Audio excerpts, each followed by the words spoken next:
안녕하세요. 건강 365 아나운서 최인경입니다. 대장암은 우리나라 사람들에게도 발병률이 높은 질환입니다. 주로 중년 이후로 걱정하지만 젊은 층의 대장암 발생률도 늘고 있다는 지적인데요. 왜 그럴까요? 대장암 진단은 물론 수술을 비롯한 여러 방법의 치료와 관리도 궁금한데요. 잠시 후에 알아봅니다. 그리고 고혈압으로 약을 복용 중인 분들 중에는 저항성 고혈압으로 고생하는 경우도 있는데요. 약에 잘 반응하지 않는다는 의미일까요? 저항성 고혈압의 위험에 대해서도 살펴보겠습니다. 건강 365 쿨 앤 더 갱의 프레쉬 듣고 시작하겠습니다. KBS 라디오 건강 365 함께하고 계십니다. 대장암의 발생률이 늘고 있습니다. 발병 연령대도 낮아지고 있다는 지적인데요. 이유가 뭘까요? 식습관뿐 아니라 다른 요인들도 많지 않을까 싶은데요. 연세대학교 의과대학 대장학문외과 이지혜 교수에게 도움 말씀 듣겠습니다. 교수님 안녕하세요. 네, 안녕하세요. 네, 반갑습니다. 대장암 발생률이 늘고 있다고 들었습니다. 그런가요? 네, 대장암이 한때 국내 암 발생 3위였었는데요. 네. 2022년에 이제 국가 암 등록 통계라는 걸 따르면은 원래 2위였던 폐암을 제치고 상승해서 현재는 이제 1위 갑상선암에 이어서 네. 전체 암 발생의 2위를 차지하고 있습니다. 이 대장암 발생률은 다른 국가들과 비교해도 최상위권이라고 합니다. 네. 특히 발병 연령대가 낮아지고 있다는 말도 있던데요. 맞습니까? 젊은 층의 발병률은 세계 최고라는 얘기도 하던데요. 네, 이게 좀 제일 충격적인 부분인데요. 네. 이제 좀 유명하고 저명한 국제학술지들 발표한 것들을 보면은 네. 한국의 이제 20에서 49세 사이 젊은 층 대장암 발병률이 인구 10만 명당 한 13명 정도라고 되어 있는데요. 이게 네.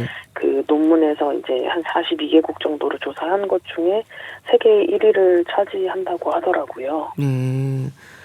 참 대장암 발생률이 그렇게 늘고 있다는 게 참 안타까운 얘기인데요. 네. 또 여기에 대비해서 그 발생 대비 사망률은 낮다고 하던데 이것도 맞는 얘기인가요? 네, 맞습니다. 발생률은 높지만 또 치료 성적은 매우 우수하기는 합니다. 네. 올해 이제 발표된 자료들이나 이런 것들을 보면은 상대 생존율이라고 저희가 얘기를 하는데, 거의 75% 이 정도까지 이른다고 하고, 이전에 한 10년 전보다도 비교했을 때는 한 6.6% 정도 더 증가한 것으로 이 치료 성적이 매우 우수하고 우수해지고 있는 것으로 보이고 있습니다. 네. 근데 말씀하셨듯이 대장암이 증가하고 젊은 환자들이 많아지는 가장 큰 이유가 뭘까요? 아마도 이 통칭 서구화된 식습관이라고 부르는 게 첫 번째 이유일 것 같습니다. 네. 소고기, 돼지고기처럼 붉은 육류인 경우, 또 햄이나 소세지 같은 가공육 섭취가 아무래도 이제 늘어나는데, 네. 그거에 반해서 식이섬유가 많이 포함된 채소 같은 식품의 섭취는 상대적으로 부족해진 게 아마 이제 제일 큰 이유가 아닐까 생각이 되고요. 네. 또 이런 영양 상태가 좋아지다가 과잉이 되면서 대사증후군이랑 네.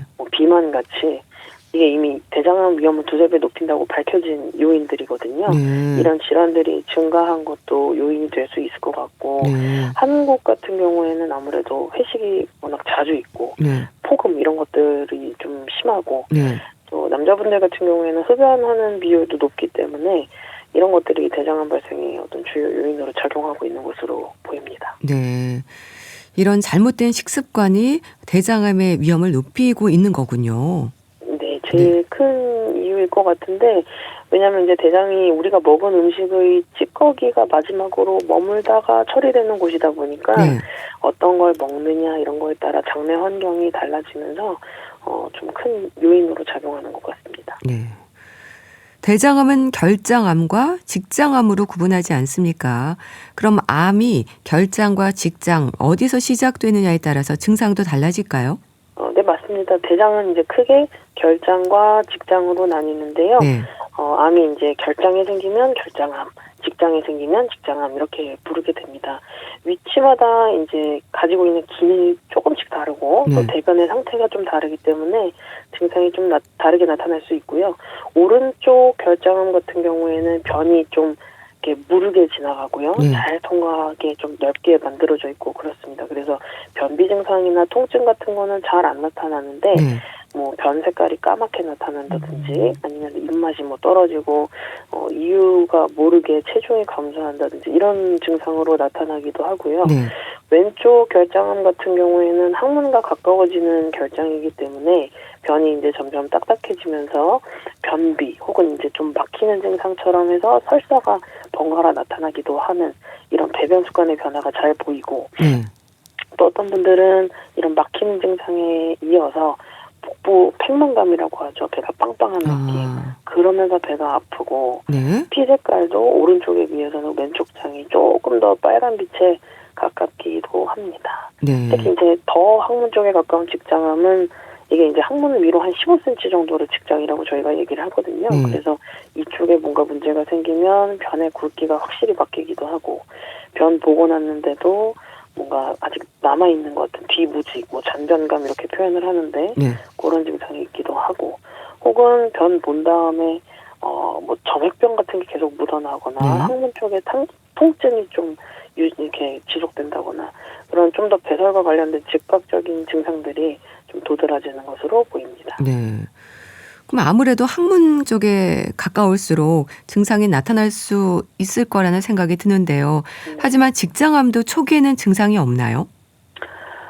이게 좀 안타까운 건데 네. 통로가 이제 좁고 또 예민한 편이기는 하지만 그래서 이제 뭐 뭔가 이제 변화 자체를 체감하기는 좀 쉬울지는 모르겠지만 초기에는 아무런 증상이 없는 경우가 대부분입니다. 그래서 이미 증상이 나타났을 때는 네. 암이 좀 진행했을 가능성이 많이 있습니다. 네. 근데 대장암의 예방은 이제 대장 내시경이라는 검사법이 있지 않습니까? 그럼 증상 없이 우연히 발견되는 경우도 많은가요? 네, 이 대장암은 증상 없이 우연히 발견되는 경우가 많습니다. 주기적으로 이제 대장 내시경을 하시다가 그냥 하다 보니까 네. 건강검진을 통해 발견되는 경우가 한 대장암 환자의 4에서 50% 정도. 와. 근데 진단 당시에 특별한 자각 증상이 없는 경우들이 그분들은 대부분이시고. 네. 그래서 증상이 없어서 그냥 내시경을 했는데 네. 그냥 용종이 있네 하고 떼었더니 거기서 또 조직검사에서 암으로 나오는 경우도 한 20% 정도 되고. 네. 그래서 이런 분들은 당연히 이제 아무 증상이 없어서 내시경을 이제 자주 이제 주기적으로 받는 것이 좀 중요하게 보고 있죠. 그렇겠네요. 네. 그렇게 초기 증상이 없다면 이제 결장암이든 직장암이든 진행된 상태에서 발견되면 증상으로도 의심할 수 있을 것 같은데요. 수술이 가능한 상태에서 발견되면 그래도 걱정을 좀 덜 수 있을까요? 네, 이제 좀 진행이 되긴 됐지만 또 이제 검사들을 해보니 네. 그래도 수술이 가능한 상태다 이러면 암세포를 보이는 것들을 다 물리적으로 이제 제거할 수 있는 그래서 완치를 노려볼 수 있는 기회가 있다는 뜻이기 때문에 그래도 희망적이라고 저희가 이렇게 볼 수 있을 것 같습니다. 네. 그럼 흔히 말하는 4기가 이제 전이된 상태인 걸까요? 다른 암을 생각하면 4기에서는 수술이 좀 어렵다는 말을 하는데 대장암은 어떨까요? 수술적 치료가 진행이 된다고 하던데요. 네, 암의 4기라는 거는 보통 암세포가 발생한 원래 부위를 벗어나서 네. 멀리 떨어진 이제 다른 장기로 옮겨간 원격전이라고 저희가 부르는데 네. 그런 상태가 동반된 경우를 얘기를 하고요. 대부분의 많은 암들이 이제 4기 판정을 받으면 수술보다는 항암 치료나 완화 치료 이런 데 집중하는 경우가 많은데 네. 대장암은 좀 특징적으로 4기라도 수술을 좀 적극적으로 고려해 본다는 점이 좀 특징적이고 또 어떤 부분에서는 희망적인 암이라고 볼 수가 있습니다. 네. 그러니까 4기라도 수술을 적극적으로 고려해 본다고 하셨는데요. 대장뿐 아니라 전이암까지 제거하는 게 가능한 건가요? 네, 가능한 경우가 많이 있습니다. 물론 이제 모든 4기 대장암에서 수술로 제거가 가능하다는 것은 아니지만 네. 전이된 부분이 이제 절제 가능한 위치, 뭐 개수 이렇다면은 끝까지 수술로 좀 승부를 볼 수 있는 암이라고 표현을 해도 좋을 것 같습니다. 다만 이제 암세포가 뭐 복막 전체에 깨끗이 걷어낼 수 없을 정도로 이렇게 씨 뿌리듯이 뿌려진 경우 아니면 뭐 뼈, 뇌 이런 데처럼 수술적 접근이 어렵고 이렇게 전신에 퍼져 있는 경우 혹은 이렇게 뭐 좀 절제해볼 수는 있을 것 같지만 환자분이 나이가 너무 많거나 네. 아니면 또 지병이 많으셔서 큰 수술을 견뎌내기가 어려우신 경우에는 수술이 어려울 수는 있습니다. 네. 뭐 대장뿐 아니라 전이암까지 이제 제거할 수 있다고 하셨는데 이럴 때는 수술뿐 아니라 항암 치료가 병행이 되는 건가요? 네, 쉽게 말하면 수술이 가능해서 네. 눈에 보이는 것을 모두 절제할 수 있는 상황이라도 혈액이나 림프관 같은 데 숨어 있을 수 있는 이제 미세한 암세포들이 있는 경우가 있어서 네. 이걸 뿌리 뽑기 위한 방법이 항암 치료라고 보시면 되겠습니다. 그래서 사기암에서는 수술과 항암 치료가 뭐 뗄 수 없는 한 세트라고 보시면 되겠습니다. 어떤 분들은 수술 전에 항암 치료를 미리 하고 그래서 이제 수술이 좀 어려웠던 것들이 수술이 좀 가능한 상태로 바뀌어가지고 네. 수술을 하기도 하고 네. 혹은 이제 처음에 수술부터 접근을 한 다음에 이후 보조 항암 치료처럼 이제 재발을 막기 위해서 계속 진행을 하시는 경우도 있고 네. 아니면 수술 전후에 모두 항암 치료를 하면서 네. 좀 더 공격적이고 확실하게 치료를 진행하기도 합니다. 네. 그런 만큼 여러 전문의들이 함께하는 다학제 치료가 중요하겠습니다. 수술과 항암, 방사선까지 잘 결정해야 되는 거잖아요. 네, 아주 중요한 포인트입니다. 네. 대장암 중에서도 특히 사기암 혹은 이제 사기가 아니더라도 직장암 같은 경우에는 치료 방법이 좀 복잡합니다. 네. 그래서 이런 경우에는 다학제 진료라고 해서 여러 진료과의 전문의들이 같이 모여서 최상의 전략을 찾아내는 과정이 매우 중요합니다. 네. 치료의 순서가 환자 상태에 따라서 달라지기도 하고 네. 뭐 이런 방법이나 범위들이 달라지기도 하는데 이 각과의 의견을 조율하는 과정이 환자에게 더 정교하고 안전한 치료를 받게 할 수 있습니다. 네. 그리고 보통 이런 다학제 치료는 한 자리에 환자를 모셔놓고 모두가 같이 토론하기 때문에 궁금한 점을 환자분이 여러 전문가한테 동시에 물어볼 수도 있고 네. 어떻게 이제 논의가 이루어지는지 이런 것들도 보시기 때문에 치료 자체에 대한 이해도 그리고 이제 수능도 이런 것들이 높아지는 것도 매우 큰 장점이라고 볼 수 있습니다. 네. 환자도 의료진에게도 많은 도움이 되겠네요. 그렇습니다. 대장암 치료 후에 재발 위험은 어떨까요? 재발 고위험군으로 구분되기도 하던데요. 네, 일단은 뭐 1기, 2기인 분들은 보통은 항암 치료 없이 수술만으로도 매우 훌륭한 치료 결과를 기대할 수 있는데요. 네. 2기 중에서 이제 뭔가 저위험군, 고위험군을 보통 나눕니다. 3기부터는 저희가 이제 재발 가능성이 더 올라가기 때문에 무조건 보조 항암 치료를 하는데 2기 같은 경우에는 이제 저위험군은 조직 검사에서 이제 재발 위험 요소가 뭐 없다 이렇게 네. 나오는 경우여서 네. 항암 치료 없이 정기적인 추적 관찰만으로도 괜찮은데 2기 중에서도 뭐 이제 장이 처음에 막혀 있거나 터지신 분 아니면 암세포 자체가 악성도가 좀 높으신 경우 네. 아니면 현미경으로 봤더니 림프관이나 혈관을 침범한 흔적 같은 게 보이는 경우 이런 경우를 저희가 고위험군이라고 부르거든요. 그래서 2기일지라도 이런 고위험군인 환자분들은 보조적인 항암 치료가 수술 후에 필요한 경우들이 있습니다. 네. 병기도 궁금한데요. 대장암의 병기는 수술 후에 결정이 되나요? 그러니까 내시경에서 용종을 제거하고 조직검사 과정을 거쳐서 병기가 나온다고 하던데요.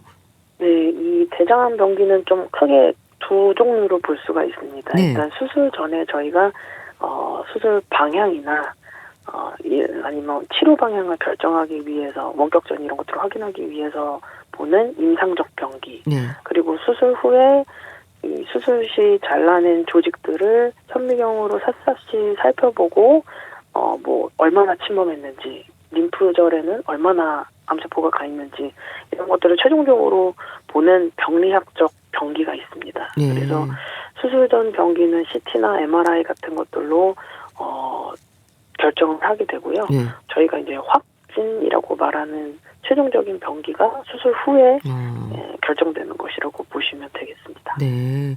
아유, 그럼 결과를 기다리는 동안 시간이 좀 필요할 텐데 환자들의 불안감이 크겠어요. 네, 이게 아마 1차적으로 불안하신 시기가 처음에 내시경하고 암이 의심된다는 얘기를 듣고 네. 그 이제 조금 떼어내신 그 조직 검사 결과가 나오는 동안 기다리시는 그 한두 주. 네. 그리고 이제 수술 후에 최종적으로 내가 이제 몇 기다. 그래서 항암 치료를 해야 된다, 네. 말아야 된다. 이거를 기다리는 한 2, 3주. 이때가 아마 가장 두려운 시기가 아니실까 생각이 됩니다. 그러시겠네요. 이 대자감 확진으로 수술이 결정되면 수술법도 중요하지 않습니까? 방법이 여러 가지죠. 뭐 복강경을 비롯해서 로봇 수술도 있고 요즘은 특히 로봇 수술에 대한 관심이 높은 것 같은데요. 네, 이제는 뭐 암 진단만큼이나 환자분들을 또 고민하게 만드는 것 중에 네. 하나가 어떤 수술을 해야 되는가일 것 같습니다. 그래서 예전엔 전통적으로는 무조건 이제 배를 크게 열어서 수술하는 개복 수술이 우세했는데 이제는 환자의 회복을 돕는 것까지 생각하는 최소 침습 수술, 그 이제 복강경, 또 로봇 수술 이런 것들이 환자분들이 많이 관심을 가지시는 것 같고 네. 특히 요즘에는 조금 더 최신술식인 로봇 수술에 관심을 더 많이 가지시는 것 같습니다. 네. 이 복강경과 로봇 수술의 장단점이 뭔가요? 좀 비슷할 것 같기도 한데요. 네, 큰 범위에서 보면은 배에 이제 작은 구멍을 뚫고 기구를 넣어서 수술한다는 최소 침습 수술의 카테고리에 들어간다는 게 이제 비슷한 점이기는 한데요. 네. 근데 이제 의사가 어떤 도구를 사용하느냐, 그리고 어떤 것들이 보이느냐, 이런 거에 좀 차이가 있을 것 같습니다. 먼저 복강경 수술 같은 경우에는 의사가 직접 긴 막대기 형태의 기구를 배에다가 넣어서 네. 눈앞에 있는 모니터를 보면서 직접 손으로 조정하는 방식이고, 네. 이게 이제 건강보험이 적용되기 때문에 아무래도 비용 부담이 적은 게 가장 큰 장점으로 저희가 볼 수 있고, 네. 또 이게 시행된 지가 벌써 수십 년이 지났습니다. 그래서 전 세계에서 가장 많이 시행되는 표준 수술이기 때문에 안정성이 아주 검증되어 있다고 보시면 되고, 또 직접 기구로 하는 거기 때문에 이 저항감 같은 것들을 수술자가 직접 느낄 수가 있어요. 그런 네. 것들이 장점이 됐는데, 근데 이제 기구 자체가 요즘엔 조금 꺾이는 것들도 나오기는 하지만 어쨌든 젓가락처럼 이렇게 직선으로 되어 있기 때문에 네. 좁은 공간에서 꺾이는 각도가 한계가 있습니다. 그리고 의사도 아무래도 사람이기 때문에 네. 수술 시간이 길어질수록 뭐 손떨림이나 이런 피로도가 그 기구를 통해 바로 전달된다는 게 좀 단점일 수가 있죠. 네. 이제 로봇 수술은 좀 반대라고 보시면 되는데요. 환자한테 로봇팔을 거치해 두고 수술자는 환자 옆이 아니라 콘솔이라는 조종석에서 이제 원격으로 조종을 하는 방식인데 네. 장점은 이 관절 운동이 매우 자유롭습니다. 아. 이렇게 일직선이 아니라 꺾일 수 있기 때문에 네. 그래서 이 직장암처럼 좁고 깊은 골반 안쪽에 있는 암을 도려낼 때 좀 탁월한 부분들이 있고 또 이제 보여지는 부분도 3D 입체화면으로 한 10배 이상 확대해서 보기 때문에 어떤 미세한 조직들 보존하는 데도 좀 네. 유리한 부분이 있습니다. 그리고 아무래도 장시간 수술해도 이 로봇팔이 튼튼하게 버텨주는 부분이 있어서 네. 뭐 손떨림이나 이런 것들이 직접 전달되지 않고 보정되는 효과들이 있고 이런 게 이제 매우 큰 장점인데 네. 단점은 아무래도 비용입니다. 비급여하고 네. 그래서 이제 이 비용적인 측면이 제일 단점으로 요즘에 보여지는 것 같습니다. 네. 그래서 뭐 직장암에서는 물론 로봇 수술이 좀 기술적인 우위를 가지고 있는데 어쨌든 뭐 암의 위치나 경제적 여건 이런 것들을 고려해서 결정을 하시면 좋을 것 같습니다. 네. 복강경이나 로봇 수술에 대해서 설명해 주셨는데요. 그럼 개복 수술이 필요한 경우는 어떤 경우인가요? 네, 실제로 수술하시는 분들의 한 5%에서 10% 정도는 처음부터 계획을 해서 개복을 하는 경우도 발생을 하고 네. 아니면 이제 수술 도중에 개복으로 전환이 필요한 경우도 있습니다. 먼저 암이 너무 커서 네. 그리고 이제 주변 침범이 심해서 이런 경우에는 이런 최소 침습 수술이 불가능한 경우들이 있고요. 또 이전에 뭐 수술을 한 적이 있으신 분들은 배에 장 유착이라는 것들이 발생을 합니다. 자기들이 들러붙는 증상인데요. 네. 이런 경우에는 수술이 중간에 이제 진행이 도저히 안 되는 경우들이 있습니다. 그래서 그럴 때는 개복이 필요한 경우들이 있고 또 이미 병원에 딱 오시는 순간 장이 막혀 있거나 터져 있으신 분들 네. 이런 응급 상황일 때는 개복을 해서 하는 것이 안전하고 개복밖에 못하는 경우들도 있고요. 네. 또 수술 중에 갑자기 예기치 못한 대량 출혈이 발생하는 경우에도 네. 개복 수술을 하는 것이 안전합니다. 네. 수술법에 대해서 자세히 설명 주셨는데요. 대장암 수술을 받는 분들이 걱정하는 게 장로에 대한 두려움입니다. 특히 직장암에서 인공항문을 달아야 하는지 불안감이 큰데요. 어떨까요? 네, 이 인공항문을 이제 장르라고 저희가 부르죠. 네. 아무래도 암 진단만큼이나 심리적으로 좀 받아들이기 힘든 부분이 요 장르인 것 같습니다. 뭔가 평생 이제 변이 나오는 주머니를 쳐말아야 그렇죠. 한다, 네. 막 이런 걱정 때문에 그래서 이제 수술을 안 하겠다 이렇게 하시는 분들도 있으신데요. 일단 직장암에서 장로를 만드는 이유는 크게 두 가지입니다. 네. 하나는 새로 이제 장을 자르고 붙인 문 앞 부분을 보호하기 위한 목적입니다. 이 항문 쪽에 가까울수록 변이 이제 좀 딱딱하고 또 압력이 바로 좀 증가하고 이러기 네. 때문에 그쪽으로 변이 지나가면서 연결 부분이 채 아물기 전에 이제 터지거나 염증이 생기거나 이런 가능성들이 다른 부위보다 높아집니다. 네. 그래서 이 장루라는 우회로를 만들어서 이 아래쪽이 안전하게 아무 시간을 주기 위한 장루가 있고요. 또 직장암 중에서 영구 장루라는 것도 있는데 네. 이거는 이제 보통 연결을 할 수 없는 너무 항문 쪽에 있거나 그래서 이 크기가 좀 크거나 이래가지고 항문을 아예 없애는 수술이 있습니다. 그런 경우에는 이제 영구적인 장루로 가지고 가야 되는 경우들이 있는데요. 네. 이 임시로 저희가 만드는 보호하기 위한 장루 같은 경우에는 다시 집어넣고 정상적인 생활을 하실 수 있는 가능성이 그래도 이전보다는 많이 높아진 편입니다. 그래서 단순히 이제 장루 때문에 수술하는 거 이런 것들을 두려워하시지는 않았으면 좋겠습니다. 네. 항문을 보존할 수 있는 치료가 늘고 있을까요? 네, 맞습니다. 이제 기술적으로도 많이 좋아졌고 특히 네.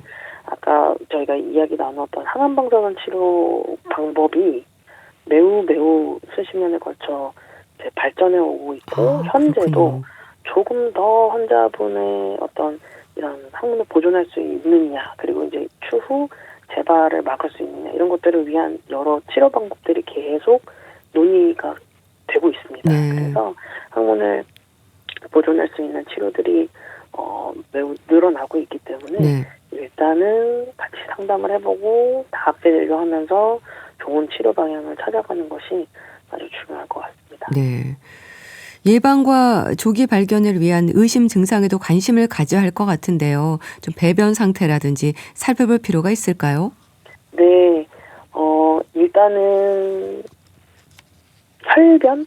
혈변이 제일 중요할 것 같아요. 네. 우리 이제 혈변이 있으면은 치질 이런 것들을 좀 의심하시면서 또 기다려보시고 좋아지지 않을까 이런 생각을 또 하시기도 하고 네. 실제로 또 좋아지시는 경우들도 있고 그런데 사실 물론 이제 항문에서 나오는 출혈들이 대부분인 경우들이 많지만 나이나 이런 거에 따라서 대장암을 배제할 수 없기 때문에 네. 검진이 권고되는 나이가 시작되시면은 네. 그냥 우리 일반적인 병 검사보다도 대장 내시경을 하시면서 장 전체를 좀 보는 것이 예방 그리고 조기 발견에 제일 좋은 방법일 것 같습니다. 네. 정기적인 대장 내시경 검사 기억하시면 좋겠네요. 알겠습니다. 대장암 진단과 치료, 관리에 대해서 자세히 알아봤는데요. 연세대학교 의과대학 대장학문외과 이지혜 교수와 함께했습니다. 말씀 감사합니다. 네, 감사합니다. KBS 라디오 건강 365 함께하고 계신데요. 자우림의 애인 발견 듣고 다시 오겠습니다. KBS 라디오 건강 365 함께하고 계십니다. 많은 질환들에서 위험 요인으로 지적되는 질환 중 하나가 고혈압입니다. 고혈압 자체로도 문제일 수 있지만 건강의 위험을 높이는 요인으로 인식해야 한다는 의미일 텐데요. 혈압 관리는 식습관, 운동, 그리고 약물 복용을 통해서 잘 관리할 필요가 있습니다. 그런데요, 저항성 고혈압 들어보셨습니까? 심장내과 전문의 오동주 박사께 도움 말씀 듣겠습니다. 박사님 안녕하세요. 네, 안녕하세요. 저항성 고혈압으로 불리는 상태가 있던데요. 약에 반응하지 않는다는 건가요? 네, 그렇죠. 그러니까 이제 혈압이 있으시면 약을 뭐 반알 드시는 분도 있고, 네. 또 두 알, 세 알 드시는 분도 있고, 또 어떤 약은 한 알 안에 여러 가지 성분이 들어있는 경우도 있어요. 네. 근데 이제 약 용량을 자꾸 올리는데도 혈압이 목표대로 140에 90 이하로 안 떨어지거나 더 높은 분들이 이제 우리가 저항성 고혈압이라고 부르거든요. 네네. 그럼 저항성 고혈압이 구체적으로 어떤 상태인 건가요? 근데 이제 혈압약 종류가 굉장히 많은데 네. 그 중에서 이뇨제라는 게 있어요. 네. 소변으로 이제 소금을 빼가지고 그 혈액량을 줄여서 혈압을 떨구는 약인데 네. 이뇨제를 포함한 다른 그 좀 기전이 다 틀린 혈압약 2가지 합쳐서 3가지 이상을 썼는데 혈압이 목표대로 안 떨어진다. 네. 물론 이제 용량은 거기 이제 최대 용량을 쓴 거겠죠, 그죠? 그럴 때 우리가 이분은 혈압약이 안 듣는 저항성이 있으시구나 그렇게 말씀을 할 수 있습니다. 네. 네. 그러면 고혈압 약을 오랫동안 복용해온 분들에게 생길 수 있는 건가요? 꼭 그렇지는 않으세요. 그러니까 뭐 혈압약을 한 50년 드셨어도 한두 알로 잘 조절되시는 분들이 거의 대부분이신데 네. 혈압약을 쭉 드시던 분들이 이렇게 넘어가는 경우도 있고 네. 아니면 처음부터 혈압이 높으셨는데 아무리 약을 올리고 여러 가지 약을 추가해도 또 안 떨어지는 분들이 있으세요. 그래서 네. 이런 때는 이제 우리가 이분은 그냥 일반 고혈압이 아니라 저항성 고혈압이니까 더 적극적으로 조사도 해보고 이제 치료도 계획을 세우고 돌아가야 되거든요. 네네. 그러니까 혈압약을 이제 아무리 드셔도 혈압이 안 떨어진다는 건데요. 저항성 고혈압으로 진단이 되는 기준이 있겠네요. 되게 이제 약 3개 이상 쓰면은 써서도 안 떨어지면 저항성이라고 얘기를 하는데 네. 사실은 이제 저항성 고혈압은 140, 90 정도 얘기하는 건 아니고요. 네. 어떤 분들 되게 보면은 뭐 약을 5개, 6개 쓰는데도 한 180, 190, 와. 심지어는 200으로 쭉 유지되는 분들이 있으세요. 네. 그래서 이런 분들을 이제 우리가 저항성 고혈압을 주로 임상해서 하는데 기본적으로 종류가 다른 혈압약, 그러니까 종류가 다르다는 거는 우리가 이제 교감신경이 흥분되면 혈압이 오르니까 교감신경을 좀 차단하는 혈압약, 네. 그다음에 혈관을 넓히는 또 혈압약, 아까 말씀드린 소변을 많이 보게 하는 이뇨제를 쓰는 혈압약, 네. 그다음에 또 이제 여러 가지 계통의 약물들이 있는데 이런 거를 4개 이상 썼는데 이렇게 목표대로 최소한 140까지 떨어져야 되는데 뭐 약을 올려도 160, 180 그런데 이제 있는 분들은 저항성 고혈압이라고 하면서 원인을 꼭 찾아봐야 되거든요. 네네. 5개, 6개까지 쓰는 분도 계시다고 하셨는데요. 근데 고혈압 약을 이렇게 3개 이상 써도 혈압이 조절이 되지 않는 건 왜 그런 건가요? 제일 많은 거는 비만이신 분들이세요. 네. 그러니까 이제 원래 키가 165인데 뭐 120kg 된다거나 이런 분들은 약이 잘 듣지를 않고 네. 또 자기도 모르게 굉장히 짜게 드시는 분들이 있거든요. 정말 막 라면에다가 또 소금을 쳐서 드시는 분도 계시고 네. 거기다 막 김치 국물 말아 드시는 분들인데 그런 생활 습관 때문에 오는 경우도 있고 네. 한국 남자분들 중에 저항성 고혈압의 제일 큰 원인은 또 과음이세요. 네. 그러니까 뭐 소주를 한두 병 드시는 게 아니라 막 3병씩 일주일에 4번 드시면은 혈압약을 드셔도 잘 안 떨어집니다. 그다음에 아주 중요한 거는 콩팥 기능이 떨어진 분들이 있으세요. 네. 어떤 원인이든가 간에. 이런 분들은 또 약으로는 안 되고 다른 방법으로 혈압을 떨궈야 되는데 콩팥 기능이 떨어진 걸 모르고 혈압약만 자꾸 올리다 보면 이제 진단이나 치료를 놓치는 경우가 있죠. 네. 그다음에 이제 정형외과 다니는 분들이 관절 이제 나이 드시면 많이 아프시잖아요. 그렇죠. 그 관절약 중에서 스테로이드 호르몬이라고 있어요. 네. 이거 드시면은 막 마약처럼 좋아지는데 네. 이런 약들이 드시는 그날부터 혈압이 올라가세요.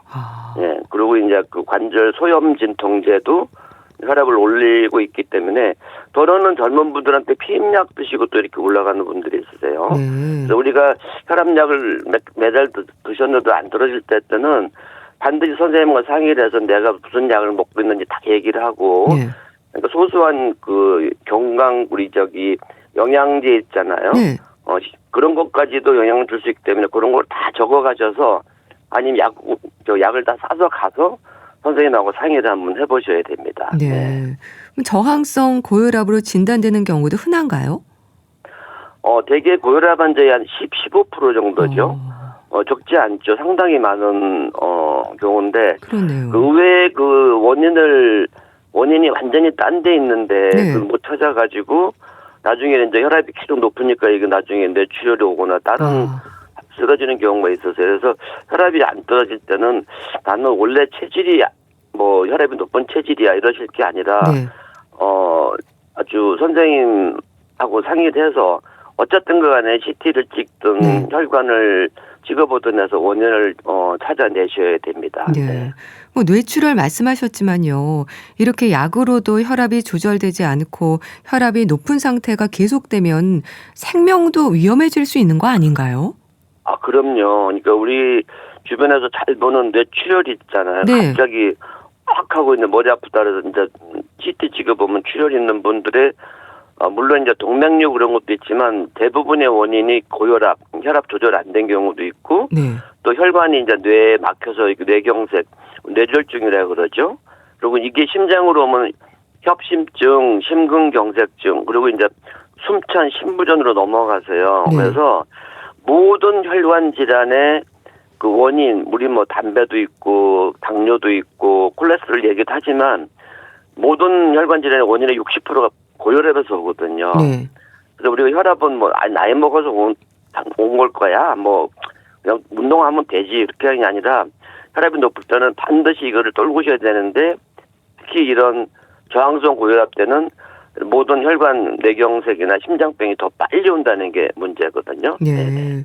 그럼 저항성 고혈압의 이제 원인에 대해서 뭐 비만, 과음, 드시는 약, 뭐 관절약이나 피임약 여러 가지 얘기를 해주셨지만 대처라고 한다면 어떻게 하는 겁니까? 약을 늘리는 건가요?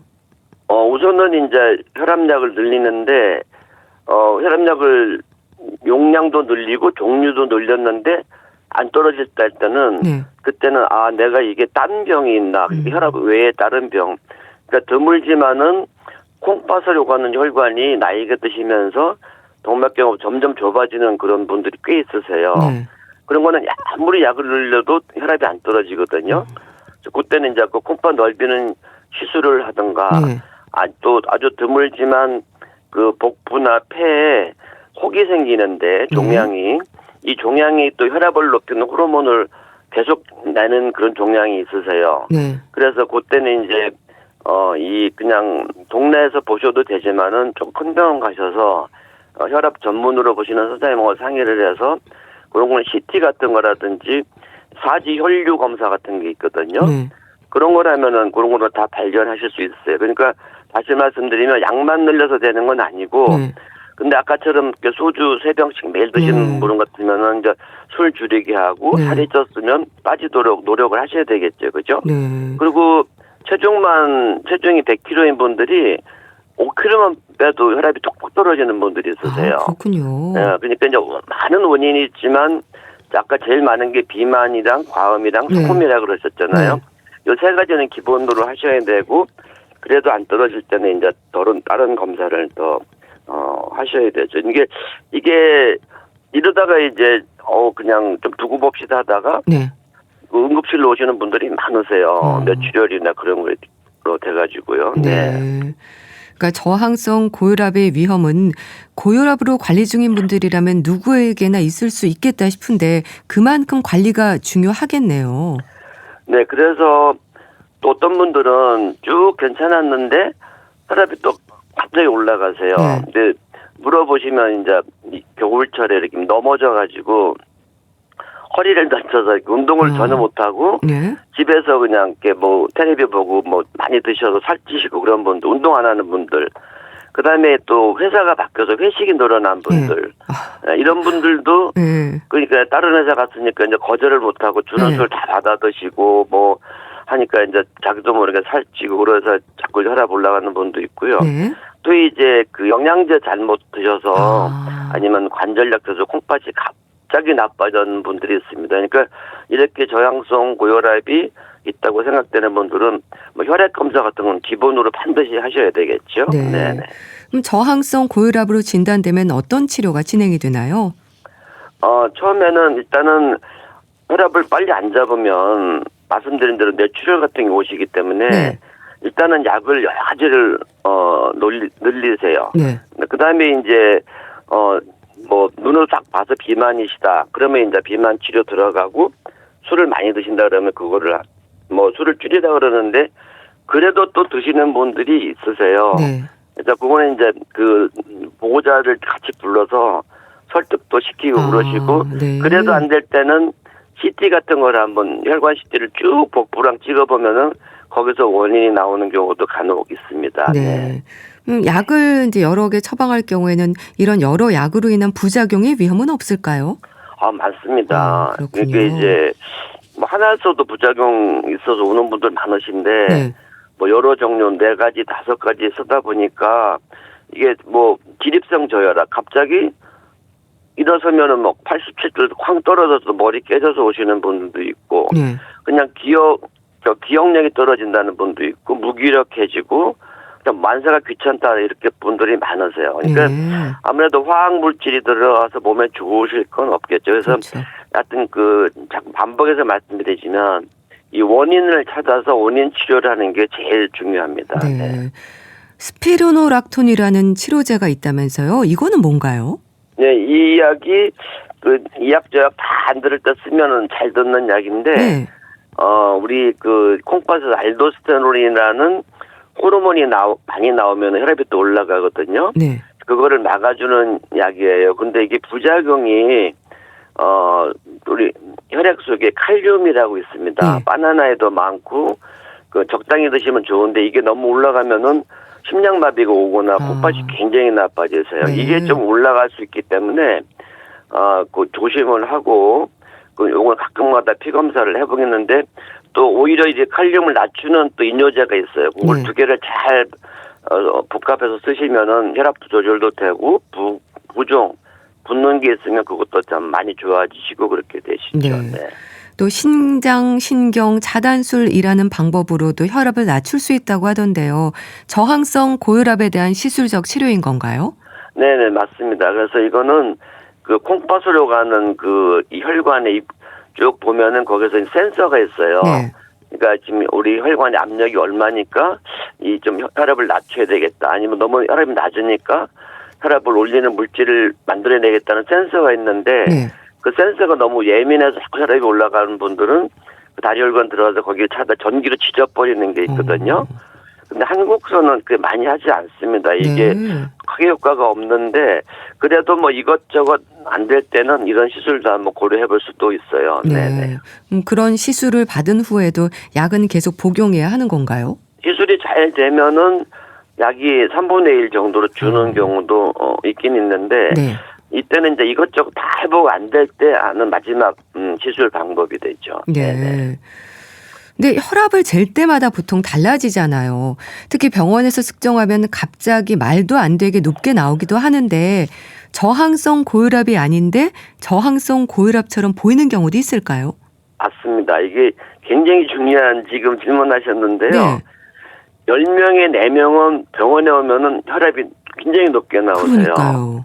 그래서 이제 자꾸 집에서 재보시라는데 네. 집에서 재시면 110에 80인데 어떤 분들은 병원만 오면은 180에 90, 200에 110이 나오는 분들이 있으세요. 네. 그래서 선생님들이 너무 놀라가지고 큰일 났습니다. 이게 이러다 이제 뇌졸중 오세요. 그래서 혈압약을 많이 올려주면 집에 가면 쇼크에 빠지세요. 그래서 네. 반드시 얘기를 하셔야 돼요. 네. 집에서만 재면은 120인데 왜 병원에만 오면 이렇게 높을까요? 그래서 네. 이제 오래 다니시는 제 환자분들은 병원에서 아예 안 재세요.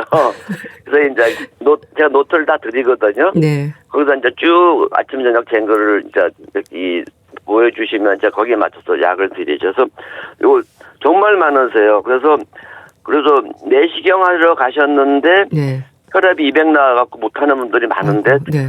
집에 가면 또 110 나오거든요. 네. 그래서 그거는 선생님한테 이렇게 저는 누워있고 잠들면 혈압 떨어져요. 그냥 웬만하면 해주세요. 이렇게 말씀하시면 됩니다. 네. 네네. 평소 좀 혈압 일지를 적으면 좋겠네요. 그렇죠. 네네. 고혈압 환자들이 혈압을 걱정하면서도 또 약 복용에 소홀한 경우도 많지 않습니까? 저항성 고혈압을 비롯해서 고혈압으로 관리 중인 분들에게 꼭 강조하고 싶은 말씀 있으실까요? 나이 드시면 누구나 다 이제 혈압은 올라가게 돼 있으세요. 네. 우리 주름생이듯이. 그래도 열심히 매일 걸으시고 체중 조절하시면은 야채만 많이 드셔도 혈압은 잘 조절이 되십니다. 네. 네, 알겠습니다. 오늘은 저항성 고혈압에 대해서 자세히 알아봤는데요. 심장내과 전문의 오동주 박사와 함께했습니다. 감사합니다. 네, 고맙습니다. 안녕 바다의 변해가네 보내드리면서 인사드릴게요. 건강365 아나운서 최인경이었습니다. 고맙습니다.